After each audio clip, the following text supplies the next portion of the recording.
Ils sont des dizaines de milliers à avoir quitté leurs maisons, leurs champs, leurs biens. À mesure que les forces révolutionnaires progressaient, ils ont tout laissé derrière eux pour se replier vers le sud, vers Saigon.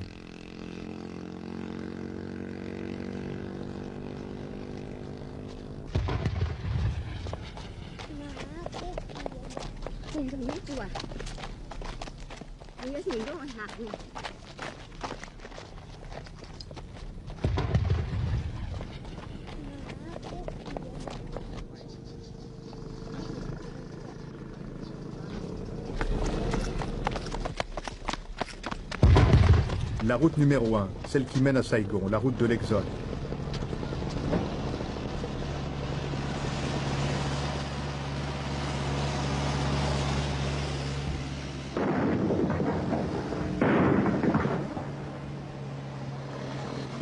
Les plus riches ou les plus débrouillards s'entassent sur des véhicules de fortune pour aller plus vite.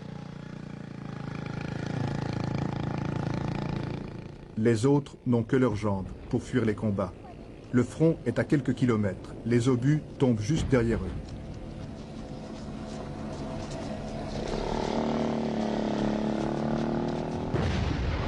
À 60 km de Saigon, près de Xuan Loc, un peloton de chars gouvernementaux s'accroche.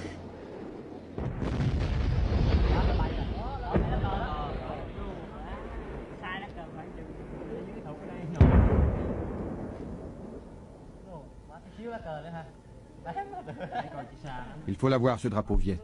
On l'a raté encore. Le village est vide. Tout le monde s'est enfui. Par peur du communisme? Peut-être. Mais d'abord, pour sauver sa peau.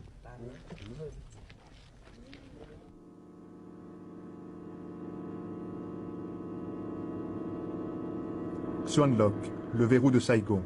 Le président Thieu avait dit, si Xuan Loc tient, Saigon tiendra aussi. Cette capitale provinciale était devenue le symbole de la résistance à l'avance communiste.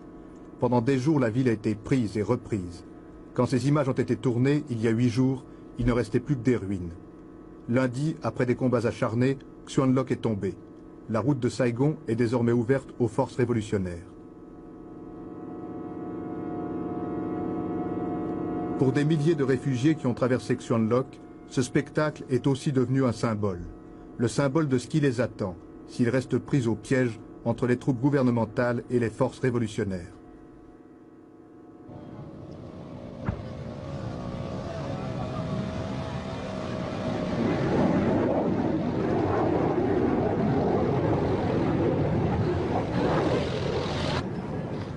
À mesure que l'on s'éloigne du front, le flot des réfugiés grossit. Personne ne sait exactement combien ils sont, sûrement plus d'un demi-million. C'est la peur qui les pousse dans le dos. La peur de la guerre, de la mort qui tombe du ciel. La peur aussi des communistes. Personne ici n'a oublié qu'en 1968, pendant l'offensive du Tet, quand le Viet Cong s'est emparé de Hue, des centaines de civils ont été liquidés. Jour après jour, la propagande gouvernementale poursuit son action psychologique, accusant les forces révolutionnaires de représailles et des pires atrocités dans les provinces qu'elle contrôle. Se frayant un passage dans le flot des réfugiés, les derniers renforts gouvernementaux foncent vers le front.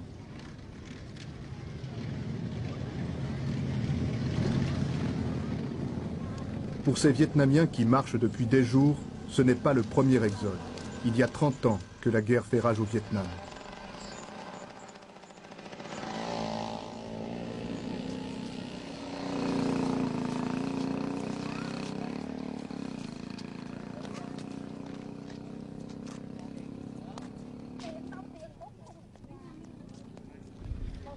À l'entrée d'un village, un premier contrôle. L'armée tente de contrôler les infiltrations d'agents ennemis.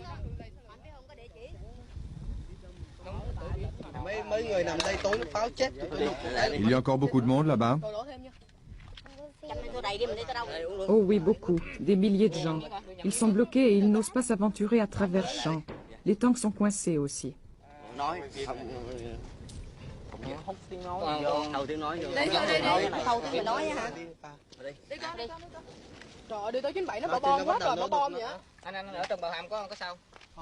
Il vaut mieux que vous partiez maintenant, car il peut y avoir des tirs de roquettes. Dépêchons-nous. Allons, venez. Il y a encore beaucoup de soldats à Ban Hain. Les gens riches sont partis, mais les pauvres sont restés. Nous voilà sauvés.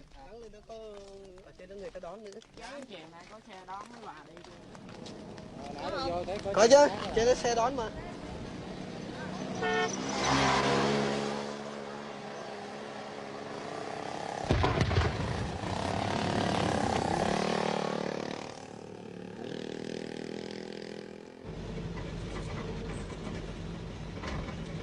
Les vagues de réfugiés se sont abattues sur tous les villages du sud.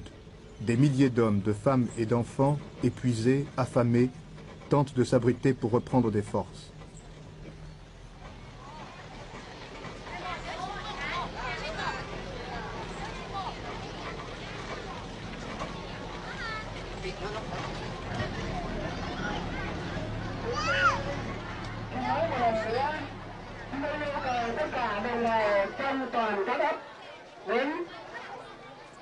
Nous demandons à toute la population de rester provisoirement ici, c'est dans l'intérêt de tous.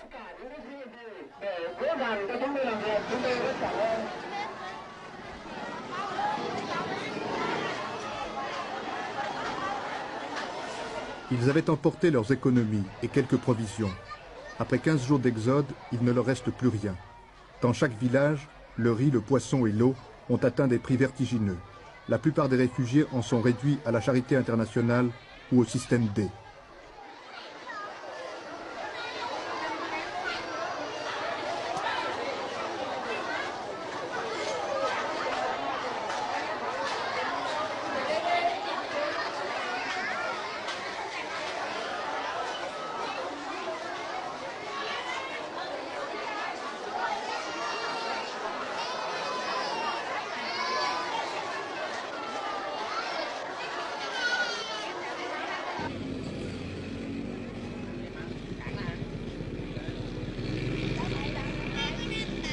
Et la fuite vers le sud continue.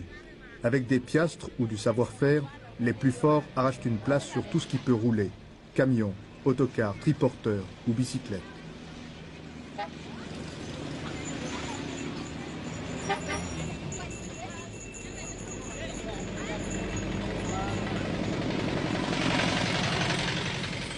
Dans cette détresse pitoyable, pas un cri de désespoir, pas un geste de mauvaise humeur. Ils fuient, résignés.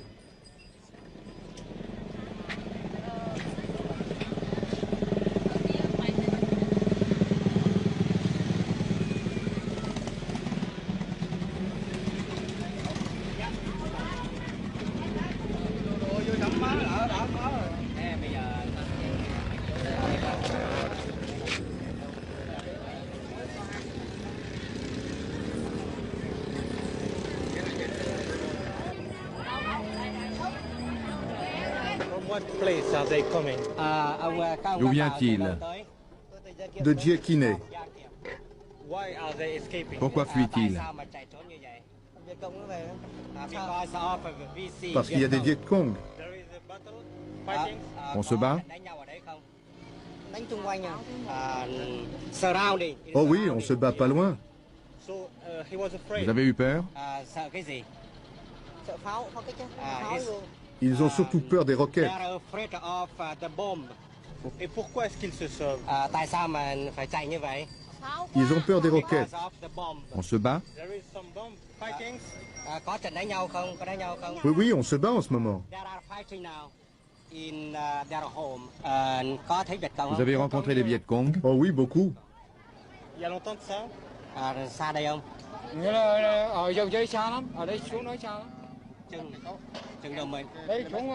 C'était à 7 km d'ici.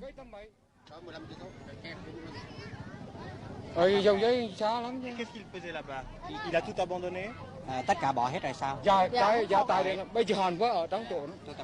Il avait peur?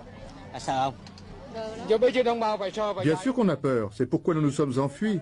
Le terrain est occupé, mais ça fait 6 jours qu'on est parti. Ils ont peur de quoi? Pas des Viet Cong, mais de l'aviation.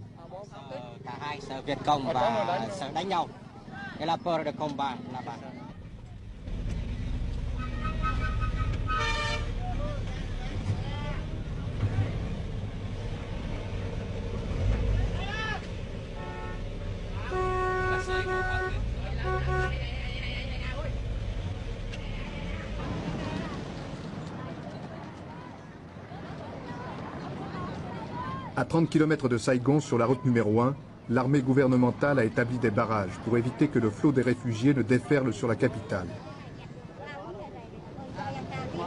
Les autorités veulent éviter à tout prix d'aggraver encore le climat de panique qui règne déjà à Saigon. Mais surtout, elles cherchent à empêcher l'infiltration d'agents ennemis. Plusieurs dizaines de milliers de révolutionnaires auraient déjà réussi à pénétrer clandestinement dans la capitale. L'attente peut durer des heures, sous un soleil de plomb.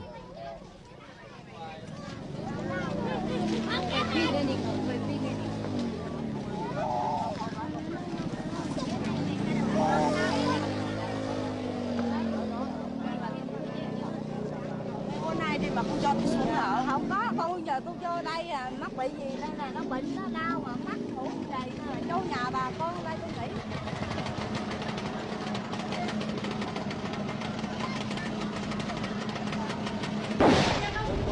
Pour se dégager, les soldats tirent en l'air et lancent des ordres aux réfugiés.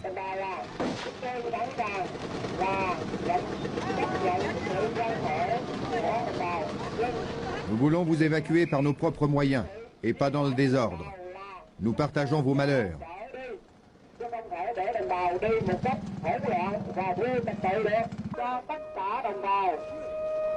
Et nous vous demandons de vous installer provisoirement dans l'endroit qui vous est indiqué.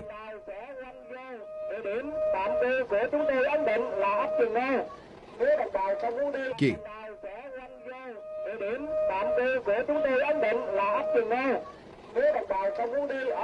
Restez ici. Vous recevrez des vivres. Vous pouvez vous installer sur la place.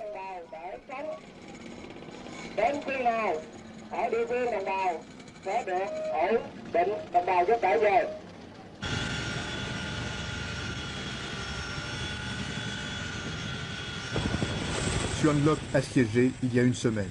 Un pont aérien permettait encore de ravitailler la garnison et les habitants réfugiés dans la forêt.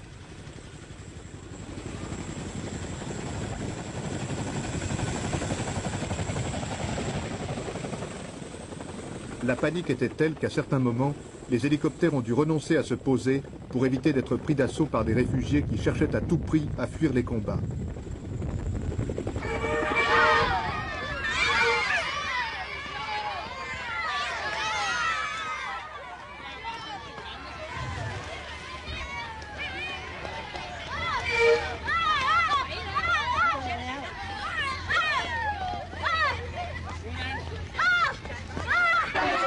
Ce jour-là, l'arrivée d'une cargaison de vivres va provoquer une véritable émeute que les soldats seront impuissants à contenir.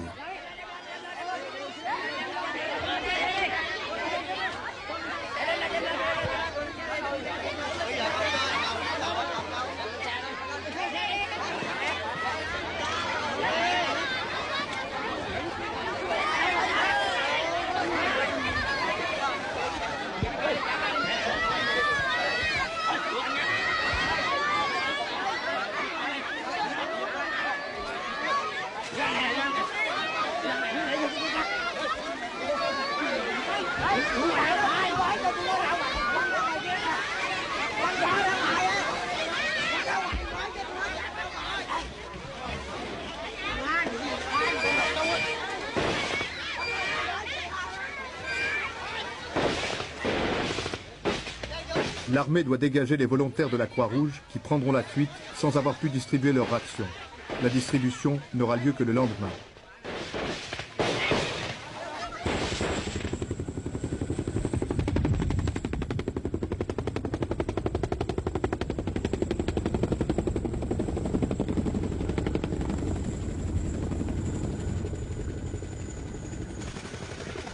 Chaque recrudescence des combats amène son nouveau contingent de réfugiés. Ces familles ont pu quitter Xuan Loc au plus fort de la bataille. Elles se sont entassées à plus d'une centaine dans un hélicoptère prévu pour 50 passagers.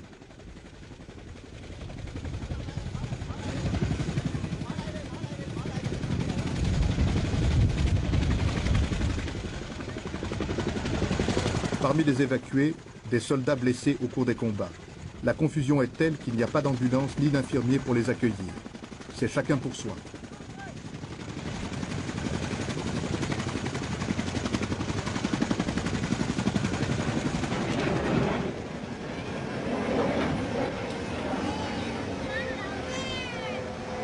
Pendant des jours, tous les hélicoptères qui se posaient